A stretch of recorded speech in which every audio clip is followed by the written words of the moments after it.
ये जीरादेई है। ये गांधी जी का चौकी हो गया। गांधी जी का चौकी जी। ये राजेंद्र बाबू के पास यहाँ बैठ के यहाँ से सत्याग्रह का प्लानिंग किया जाता था कि क्या किया जाए। यहीं से जाकर चंपारण में अपना वहाँ से सत्याग्रह का शुरू किया। राजेंद्र बाबू इसी पलंग पे सोते थे। खोल दिया उनका बैठने का चेयर है। यहाँ पर तो राष्ट्रपति बनने के बाद 2 बार आए थे।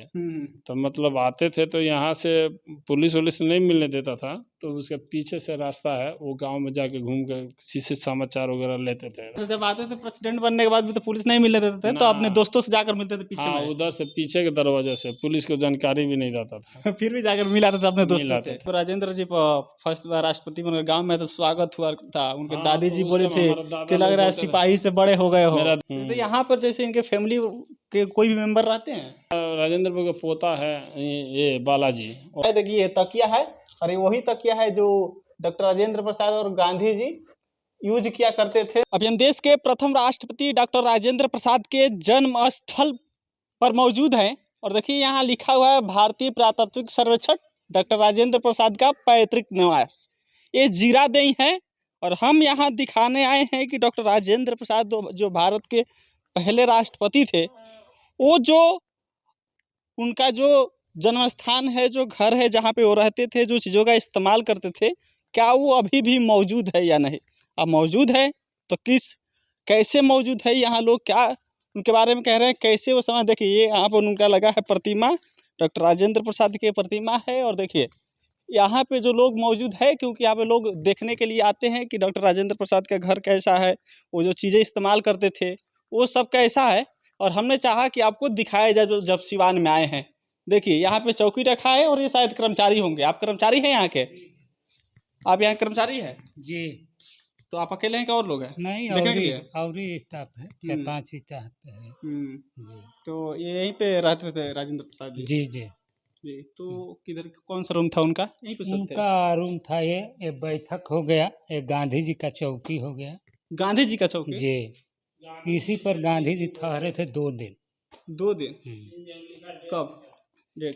अच्छा हाँ, देखिए है। वहाँ लिखा है पूज्य महात्मा चंद्र गांधी लिखा है उसपे। पर्चे ले लीजिए। अच्छा, तो आप नहीं बोलिएगा? मुखिया जी से बस इतना हम बोलना है बोल दिए। कहाँ लिए? अरे तो हमारा गांव का मुखिया है, उनसे पर्चे लीजिए। चल, अरे तो जैसे आप यहाँ हैं तो आप ज़्यादा दिन से होंगे, तो आप इसके बारे में जानते होंगे। जी जी। आप ज़्यादा दिन जानते होंगे ना। जैसे एक लोग बता रहे थे 20 साल से आ रहे हैं। जी। आते हैं लोग, आते हैं देखने को? बहुत आते हैं। बहुत आते हैं जी। तो यहाँ पर इस चौकी पर गांधी जी बैठे थे? गांधी जी ठहरे थे 2 दिन। 2 दिन? जी। तो तब से इस चौकी को संभाल कर रखा गया? जी जी।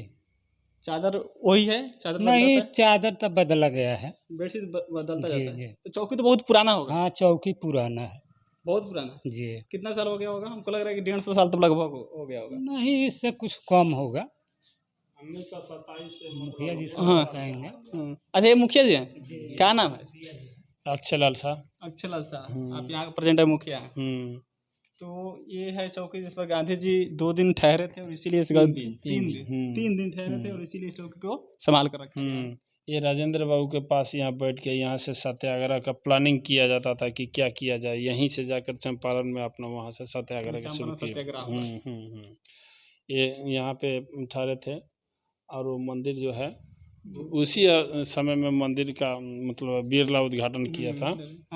राजेंद्र बाबू के बहन के पुजारी थे, उन्हीं के नाम पे बिरला ने मंदिर बनवाया। बाकी यहाँ पे राजेंद्र बाबू को बोले थे कि नहीं, इस गांव को बोलिएगा तो हम अच्छा शहर बना देंगे, तो बोले कि नहीं, आप पूरा पहले देश को बनाइए, उसके बाद हमारे गांव को बनाइएगा। जैसे जब राजेंद्र जी तो को लगे एक मौका दीजिए, बिरला बोला कि तो एक मौका है, मेरा बहन पुजारी है कृष्ण जी का, वो मंदिर बिरला ने बनवाया वहाँ पे।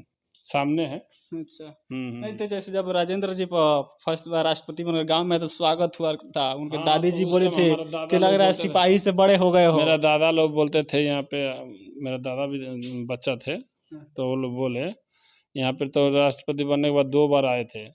तो मतलब आते थे तो यहाँ से पुलिस वुलिस नहीं मिलने देता था, तो उसके पीछे से रास्ता है, वो गांव में जाके घूम कर किसी समाचार वगैरह लेते थे राजेंद्र बाबू। अच्छा, जब आते थे प्रेसिडेंट बनने के बाद भी तो पुलिस नहीं मिलने देते थे, तो अपने दोस्तों से जाकर मिलते थे पीछे हाँ, में? उधर से पीछे के दरवाजे से पुलिस को जानकारी भी नहीं रहता था। फिर भी जाकर मिलाते थे अपने दोस्तों से? हाँ। वही चलिए ये है बता रहे थे। राजेंद्र बाबू इसी पलंग पे सोते थे। हाँ, ये उन्हीं का एक प्लान है, खोल अभी तक। दिया उनका बैठने का चेयर है। अभी तक सब संभाल कर रखा गया है। हाँ सब कुछ मतलब जो पुराना है पुरातत्व विभाग ले लिया, मतलब जो पुराना है उसी को उसी धरोहर को बचा के रखना। इसी देखते उसी स्टाइल में सारा ये घर है। इसमें कोई सौंदर्यीकरण काम नहीं होगा। नीचे कोई हो जगह फुल गार्डन लगेगा, लेकिन इसमें कोई परिवर्तन नहीं है। इसमें कोई परिवर्तन नहीं होना है, नहीं, जब तक रहेगा ऐसे ही जब तक रहेगा ऐसा ही रहेगा। तो पुरातत्व का नियम ही ऐसा हाँ, है कि बिल्कुल।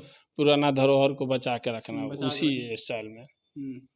तब से इसमें कुछ बदलाव नहीं हुआ। ना बाकी तो है गार्डन। अभी तो पहले नहीं हुआ था, लेकिन जब हम मुखिया बने तो ये हम पटना हाई कोर्ट के न्यायाधीश जी आए थे यहाँ पे, तो वही आकर सब देखे कि राजेंद्र बाबू घर का ऐसा स्थिति, तो देखकर बहुत भड़के। तो सारे अधिकारी लोग का हालत खराब हुआ, तो वही उसके बाद से उनके देख रेख में ये सब काम हो रहा है।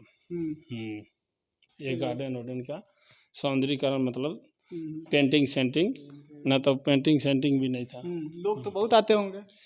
हाँ लोग पूरा आते हैं। तो यहाँ पर जैसे इनके फैमिली के कोई भी मेंबर रहते हैं? नहीं, इनका राजेंद्र बाबू का पोता है ये बालाजी, वो अभी अमेरिका में रहते हैं, लेकिन आए हैं दिल्ली, फिर आएंगे यहाँ पे। हम लोग बुलाए हैं आने के लिए, अब जब आए।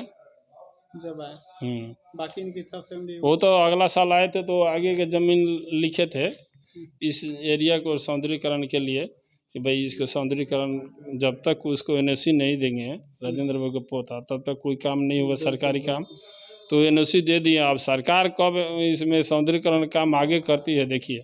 हम तो कोशिश किया था वहाँ पे, कोशिश किया था कि वहाँ पे मिट्टी भरवाया 4 फीट, गंदगी वहाँ पे कूड़ा का अंबार लगा रहता था, नाला लोगों को बता लेटिंग करता था, उसमें मिट्टी उट्टी सब भरवा दिए हैं। चेयर भी लोग राष्ट्रीय ध्वज लगवा रहे थे, कुछ राजनीतिक लोग विशेषज्ञ हैं उनके चलते वो फंसा है, लेकिन हो जाएगा। चलिए, तो ये राजेंद्र प्रसाद का जन्मस्थल है, घर है।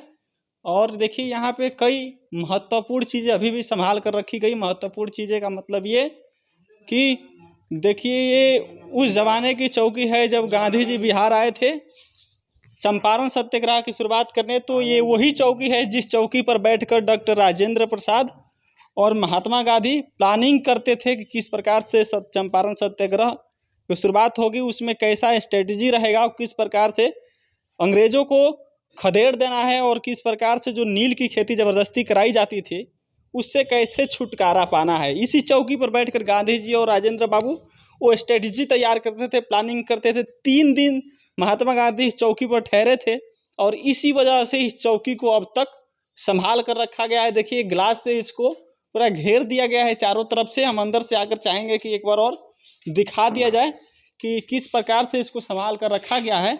और देखिए इस पर पूरा बाकायदा डेट वोट सब लिखा हुआ है।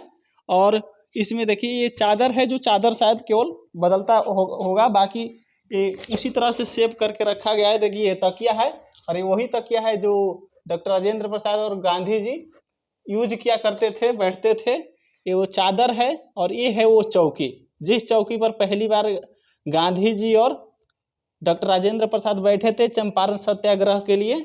इसी पर बैठकर सब प्लानिंग हुई थी 3 दिन।